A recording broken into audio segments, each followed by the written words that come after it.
कलयुग की बेटी की कहानी, कलयुग की कड़वी सच्चाई। 75 वर्ष की अम्मा आज बहुत दुखी थी। जो अम्मा दिन रात यही सपना देखती थी कि एक दिन मेरा बेटा डॉक्टर बन जाएगा तो मेरे सारे दुख तकलीफ दूर हो जाएंगे। यही सोचकर लोगों के घर झाड़ू पोछा और बर्तन बड़े शान से साफ करती और अपने बेटे को पढ़ाने में सारे पैसे खर्च कर देती। उनके पास जो भी थोड़ी बहुत सी जमीन थी वो भी उन्होंने बेचकर अपने बेटे को पढ़ाने में लगा दी। उनका बेटा आज डॉक्टर बन चुका है, लेकिन वही बेटा उनका सुध नहीं ले रहा था।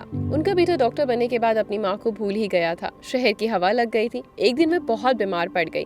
गांव के लोगों ने कहा, अम्मा तुम यहाँ अकेली कब तक पड़ी रहोगी? तुम्हारा यहाँ कोई भी नहीं। इससे अच्छा होगा कि तुम शहर अपने बेटे के पास जाओ। तुम्हारा बेटा शहर का सबसे बड़ा डॉक्टर है। इसके इलाज से तुम स्वस्थ हो जाओगी। अम्मा आंखों में आंसू लिए बोली, मेरा बेटा शहर में कहाँ रहता है? मुझे एड्रेस नहीं पता। इतने बड़े शहर में मैं अपने बेटे को कैसे खोजूंगी? गांव के लोगों ने कहा, तुम्हारा बेटा शहर का नामी डॉक्टर है। किसी से भी पता पूछोगी वह तुम्हारे बेटे तक पहुंचा देगा। अम्मा खुशी से बोली, अच्छा।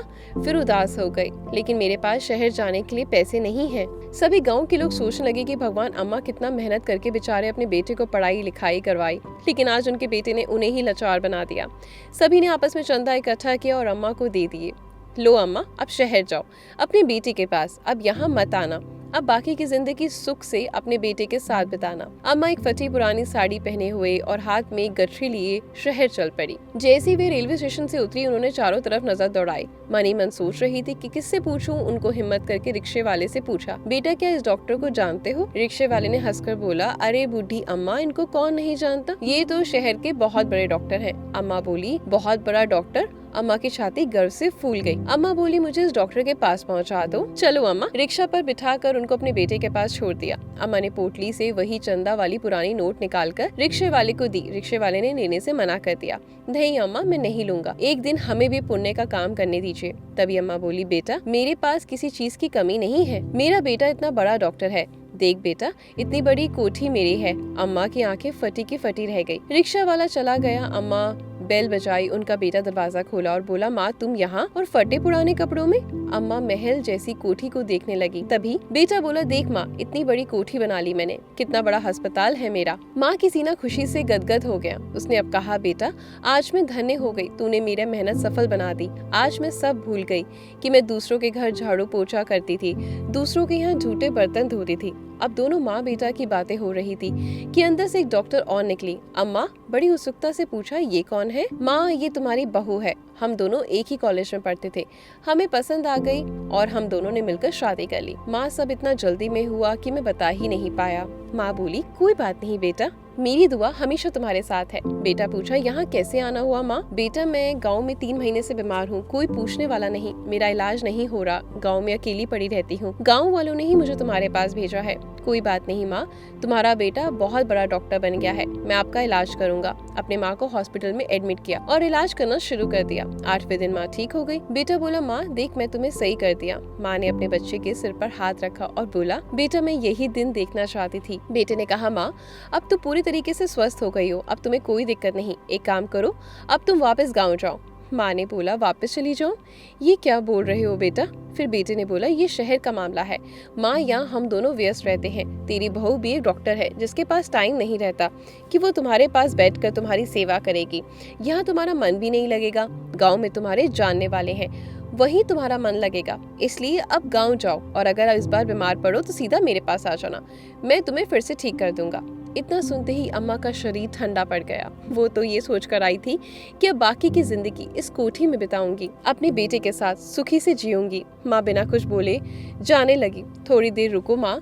बेटे ने अपने कोट की जेब में हाथ डाला। अम्मा सोच रही थी कि कहीं कुछ पैसा देगा। बेटे ने कागज का टुकड़ा निकाला। बोला, माँ ये डॉक्टर का बिल है। आपको 7 दिनों तक दूध पिलाया और ये दवाई का बिल।